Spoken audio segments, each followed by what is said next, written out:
What's up, guys? Welcome to our last first round prediction video. We're going to be covering the Vegas Golden Knights versus the Dallas Stars. So, Vegas Golden Knights are the reigning champions from last season.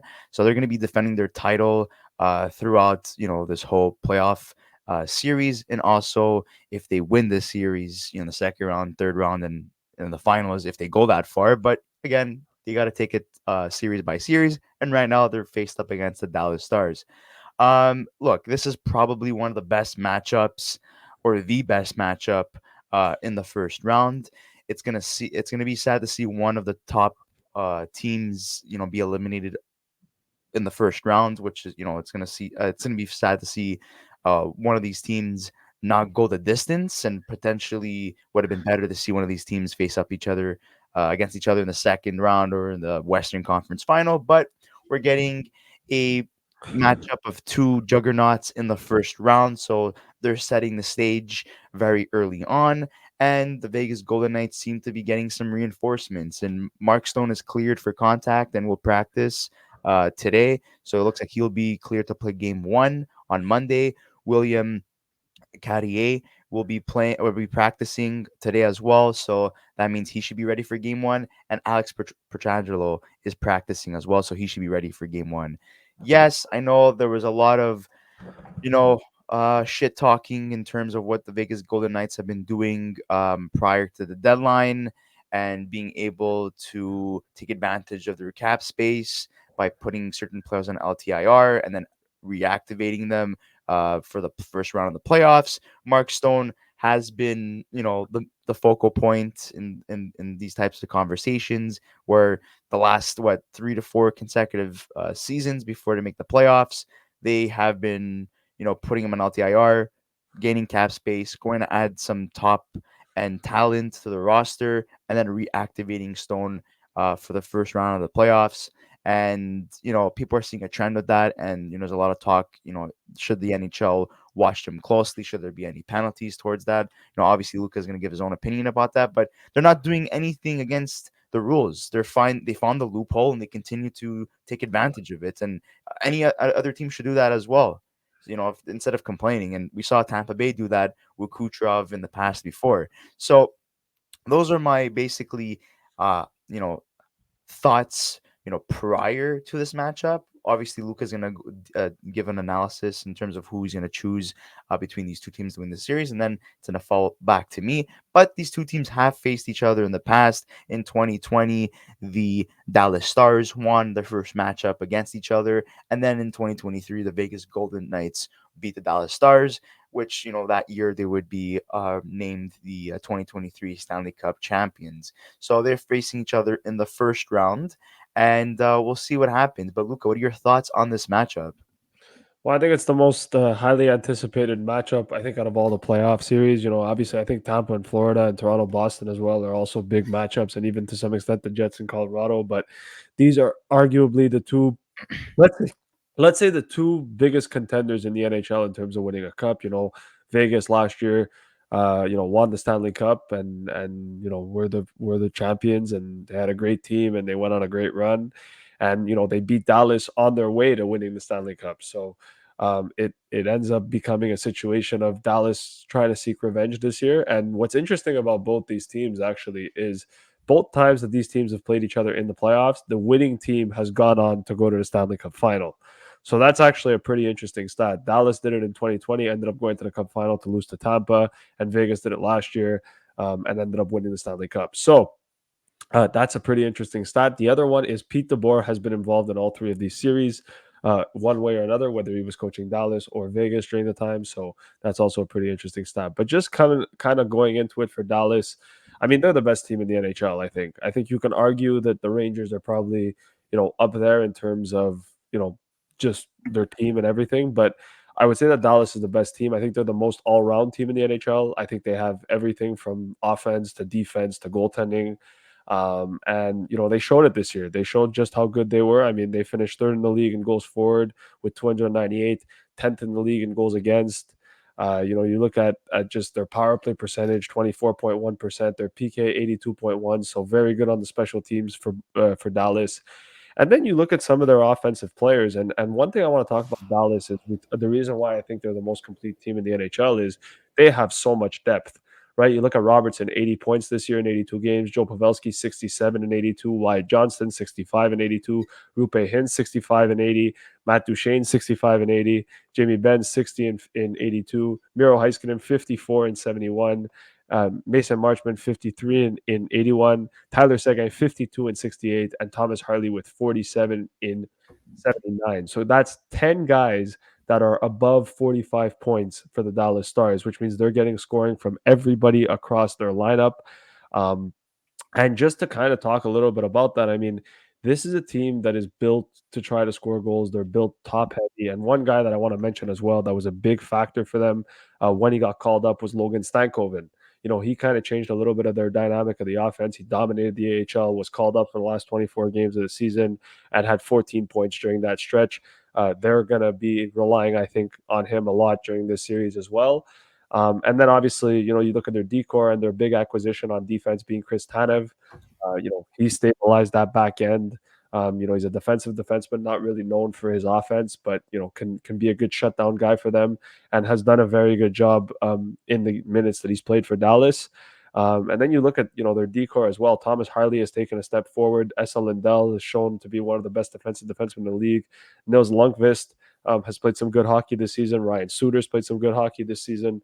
Yanni Hakanpää, to some extent, has played some good hockey this year. So they're getting production everywhere, whether it's on offense or defense, just in terms of stabilization and stuff. And then you go in that and you look at their team, and Jake Ottinger, yes, he's had at times this season rough outings, and he hasn't always been at his best. 905 save percentage, 272 goals against average, 3 shutouts, 35 wins, 14 losses, 4 overtime losses. But this is a guy who in the playoff turns it on. He's shown that over the last 2 years. And I think that this is a guy that's going to be relied upon heavily by Dallas to, kind of take them to the promised land. And I think that this is going to determine, whether or not Dallas is going to be able to beat Vegas. Is going to be whether or not Jake Ottinger is going to be able to find his groove in the playoffs. With that being said, he's coming into the playoffs on a pretty high note. He's played some very good hockey as of late, which is only going to benefit Dallas more than anything. And then their backup, Scott Wedgwood, 16 wins, 7 losses, 5 overtime losses, 899 save percentage. He's probably not going to see the ice unless Jake Ottinger gets hurt. But just in terms of that, I mean, that's just kind of their goalie stats a little bit. But like I said, coming back to it, to Dallas a little bit, like I don't see a flaw in this team. I really don't. And for me, I believe that, they're the team that I think is to beat. I think anyone who beats Dallas probably goes to the cup final. In this case, I think if Vegas beats them, I think Vegas is probably going to go all the way. But to me, I don't see how anyone, like, I don't see how there's any a more complete team in the NHL than the Dallas Stars. However, their opponents are the Vegas Golden Knights. And one thing I want to say about the Vegas Golden Knights is this season, don't read too much into the regular season. And we're going to talk about why. 13th in goals forward with 266, 11th in the league in goals against. And then you look at their power play percentage, 20.8%. So they struggled on the power play, but on their PK, 79.72. So again, not really the best on special teams, but not horrible either. But if you look at their offense, Jonathan Marchessault, 42 goals, 69 points. Jack Eichel, 68 points, but in 63 games. William Karlsson, 60 points in 70 games. Mark Stone, who's back for game 1, looks like has 53 points in 56 games. Chandler Stevenson, 51 and 75. And then Barbashev, 45 in 82. Shea Theodore had 42 and 47. What's interesting about Vegas, if you notice their roster, a lot of guys missed time this season due to injuries. And I feel like that is the biggest reason as to why Vegas barely made the playoffs this year. They dealt with a lot of injuries. They didn't have Jack Eichel for a portion of the season. They didn't have William Karlsson for 12 games. They missed Mark Stone for pretty much like 2 months. Shea Theodore only played 47 games. Pietrangelo played 64. Like this is a team that was banged up all season, right?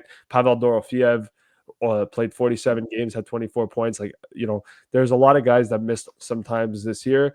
And yeah, they made some acquisitions. They made some big acquisitions, acquiring Anthony Mantha. He had 10 points in 18 games in his time with Vegas. And Thomas Hertl, who they acquired from the San Jose Sharks, and then put on LTIR. He had 4 points in 6 games.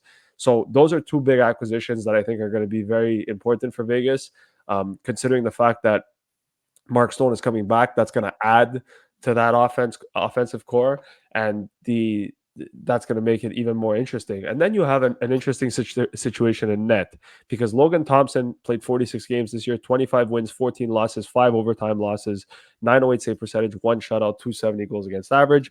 And Aiden Hill played 35 games, 19 wins, 12 losses, 2 overtime losses, 909 save percentage, 271 goals against, and 2 shutouts.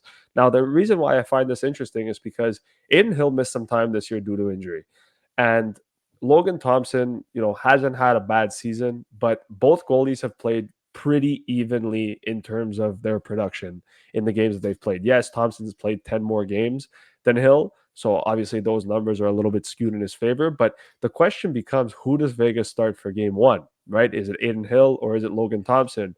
If history shows last year Aiden Hill won them the cup, do you run back again with Aiden Hill, or do you go with Logan Thompson because he's probably been the hotter of the two goalies and has played the most amount of games? That's the real question when it comes to Vegas's goaltending, which is a question that I think is going to be answered obviously for game one, but it's a very interesting situation because it could play a role in this series. My concern with Vegas and is not necessarily in net. My concern with Vegas is two things. One is special teams. Their special teams needs to be better, both on the power play and the penalty kill. And I know that has to do a lot with the fact that, like I said, guys miss time. But my second concern with Vegas is how healthy is everybody? And the reason I say that is they've had a lot of guys that missed some time, right? Mark Stone's coming back for game one of the playoffs. Is Mark Stone at 100%? Is Alex Petrangelo, who had an appendectomy, is he going to be at 100%? And he missed some time due to others. Is Shea Theodore going to be at 100%, right? Is Jack Eichel, even, who missed some time this year, is he going to be at 100%? And that's, I think, one of the biggest question marks that you can ask with Vegas is, are they coming into these playoff series with guys banged up? And if that's the question, you're coming up against arguably, like I said, one of the most complete teams in the NHL and one of the most, in-depth teams in the NHL in terms of depth, in terms of offense, and in terms of just, even physical, because Dallas is a physical team. you know, is that necessarily the right recipe for Vegas, and will they be able to do it? That's my only concern with Vegas, and that's why I think I have Dallas winning this series, because I don't know how healthy Vegas is. Look, they have great players. They made some great acquisitions. Like, Vegas on offense is fantastic. Like, just the names that I mentioned, like Hurdle's great. Manta's great. Jack Eichel, William Karlsson, Marchessault, Stone, Stevenson, Barbashev. Like, that's fantastic, right? Like, that's a great offensive core.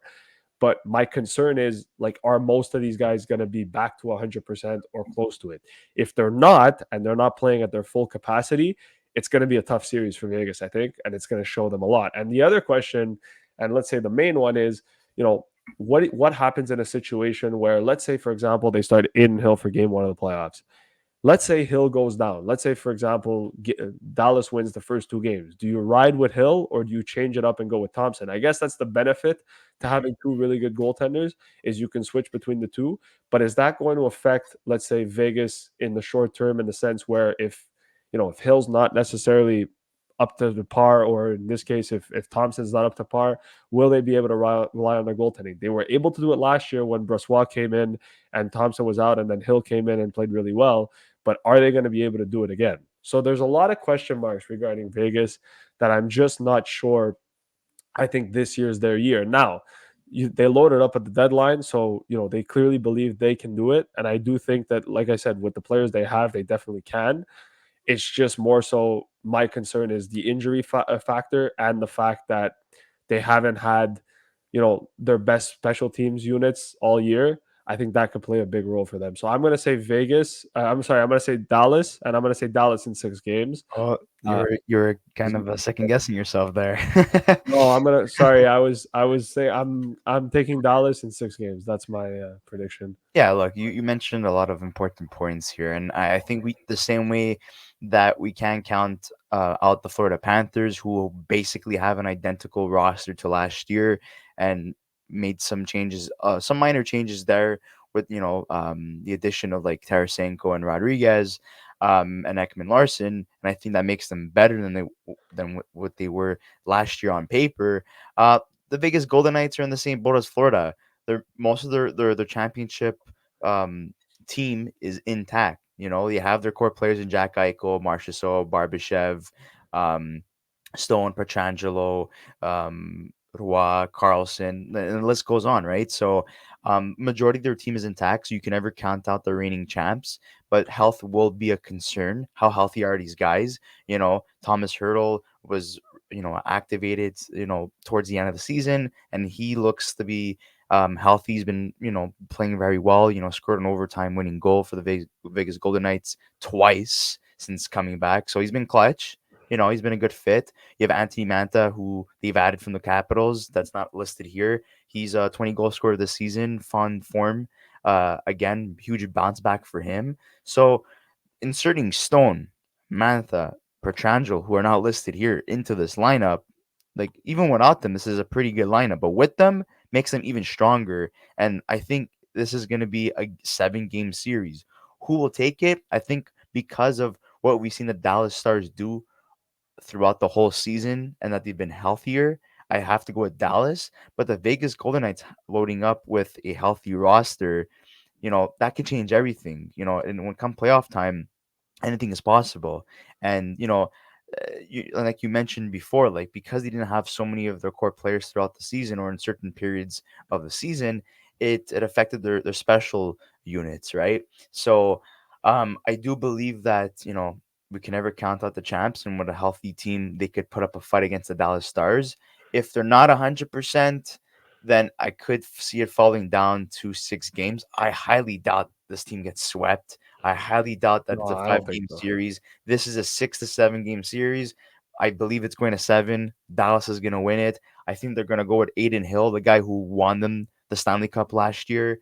They had a 4 goalie rotation last year, which was very weird. And, they showed that, you don't Hey, need a it worked. yeah, it worked. You don't need a legit starting goaltender to win a Stanley Cup. So that was pretty funny. But everyone did their job, and every single one of those goalies contributed to the success of the Vegas Golden Knights winning the cup. This year they just have Thompson and Hill who are returning from the 4 goalie rotation, and I think you got to go with the guy who won the cup, and that's Hill. And if it doesn't work out, then you have Thompson to turn to. But they're your they're your ideal 1A, 1B type of goaltending situation that you have. There's not a clear starter there. And, either guy could either crap the bed or, elevate their game and, solidify themselves as the starter for the playoffs, but you never know. This kind of reminds me of the Marc Andre Fleury, Matt Murray situation that went on back with the Pittsburgh Penguins when they won 2 consecutive Stanley Cups. So, and it's always a good thing to have internal competition. But in terms of the Dallas Stars, just looking at their lineup, this is a team that we know what they're capable of.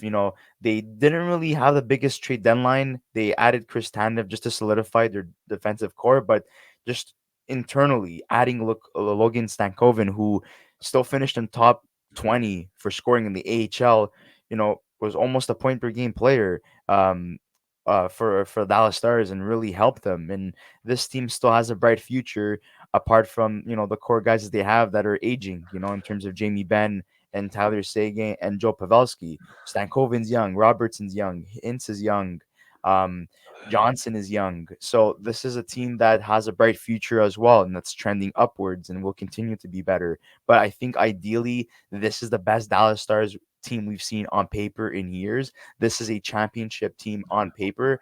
I know they're clear favorites for a lot of people. Um, I know in Yeah. my bracket I have Dallas going far. I have Florida going far. So they don't have any weaknesses, and the one weakness that they kind of did have, which was adding a defenseman that played rigid minutes and was had a good plus and minus, was Chris Tanev. And you have Ryan Suter who's back. You have Niles Lundqvist who's back from injury. Everyone is back. Thomas Harley, what a surprise this year! What a great story for him in terms of the minutes that he lodged in, and also the amount of points he had. He really stepped up his game offensively, and being on the first pairing with Miro Heiskanen, who he has been elevating his game, making himself one of the best defenseman in the league, arguably top 10 defenseman. It's great. It's great to see Jamie Benn back into form as well, having 60 points. Tyler Seguin, was just dealing with a lot of injuries in the past, but he's been fairly healthy this season, so it's great to see him as well. The acquisition of Matt Duchene, so underrated. They signed him to a 1-year deal in the offseason, and he's been a fantastic fit. And I really hope I that agree. Yeah. they manage to keep him. But I wouldn't be surprised if he signs elsewhere because and demands for more money because of the great season that he's had. But like when like sure, both these teams don't have 100-point players, but they have multiple 60-point players. They have multiple 50-point players, and that's amazing. Both these teams do not lack depth. Both these No. guys have great offensive players in the And bottom six. Their defense are both stacked offensively and defensively, but I do have to give the edge to the Dallas Stars in terms of yeah, Ottinger. I do believe, he's a solidified starting goaltender, and he is one of the best in the league, and he is better than both Hill and Thompson. But they have Vegas have proven in the past that they don't need a clear starter. They could go with multiple goalies to take them far. yeah, and the other thing I want to add to about Vegas because we didn't mention it before, Noah Hannafin was the other trade deadline acquisition that they made. So they also bolstered their defense in terms of just quality and adding some solid defensive presence on the back end. Noah Hannafin's a fantastic defenseman. So for sure, like you said, Chris, if you look at both these teams on paper, I mean, they're pretty evenly matched, I would say. I think I would argue to some extent that like Vegas, when healthy, would have the better offensive core because I think just the names that Vegas have, like Stone, Eichel, Marchessault, Carlson, Stevenson, Barbashev, like Manta, Hurdle, like these are all big name players. Let's say, or most of them are. So I would say that, and even on defense, I would say like Vegas has a really good core, but the only concern that I have is, like I said before, is more of the fact that that Vegas is dealing with the injuries or dealt with the injuries all season. I do think that in an ideal situation, if you had to put these teams in both teams healthy, I maybe would have changed my answer to Vegas in 7. But I just think that the injuries that have plagued Vegas this season, I think are going to take a toll for them. And I think that it's gonna. I don't believe that they're fully healthy, and I think that for that reason, Dallas wins. But again, like I said, don't take anything away from Vegas. Don't take anything away from Dallas. These are two really good hockey teams. And it's really hard to predict this series because it can go either way. And it's probably, I think, out of all the series in the playoffs, the toughest one to predict. So I think no matter how you look at it, I think people have arguments for both sides, and I think both sides are correct. At the same time, like this isn't a disrespect to Vegas or to Dallas in some regard. Like I said, like Vegas are the defending Stanley Cup champions. Like these guys are good. These guys are good. Like these guys are really good. But at the same time, You you said it know, 3 times, so I believe you. yeah, I know, but like what I'm trying to say is at the same time though, we also have to give credit to Dallas and like how well they've played this season and just like they've come in and played some really good hockey against some really good team and they've had, some really good depth scoring from a lot of good guys and they're deep. They're deep on offense. They're able to every line's able to score.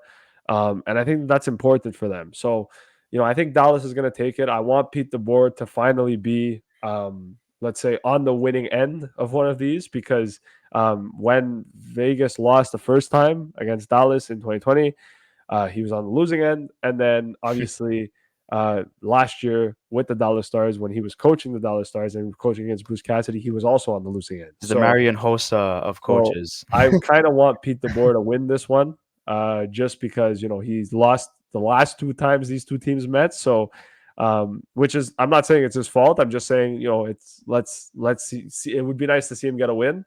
But not only that, like like I said, Dallas has been impressive, and I think this series is going to come down to, health, special teams, and also what's going to happen in net as well. In the sense where Vegas have two goalies they can rely on, and Dallas is going to need big goaltending performances from Jake Ottinger. I So just find it crazy where that like Dallas is so strong offensively, like you know, um, third liners have 50 to 60 yeah, points on this team. yeah, Like they're third line is it could easily be a second line in or a first line in another team. You know what I mean? Like Yeah.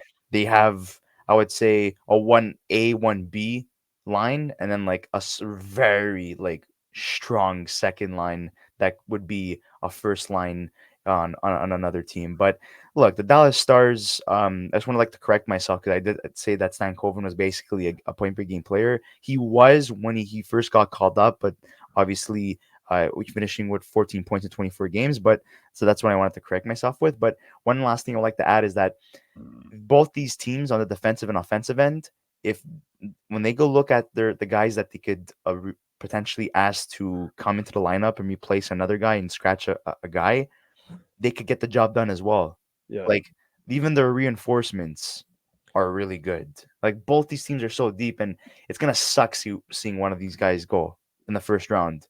But This that's is for playoffs, me a unfortunately. Western. This is a Western Conference final in my eyes. And if Yeah. we had the old format, I don't think we'd be seeing these two juggernauts facing in the first round, and we wouldn't see Edmonton facing LA for like the 1,000th time in the first round. We would see Yeah. different matchups. It would be more exciting. But But yeah, the last thing I wanted to add before we sign off is, I want to give a little bit of my opinion as to the whole Mark Stone situation with the deadline. Listen, I'm in the same boat as Chris when it comes to this.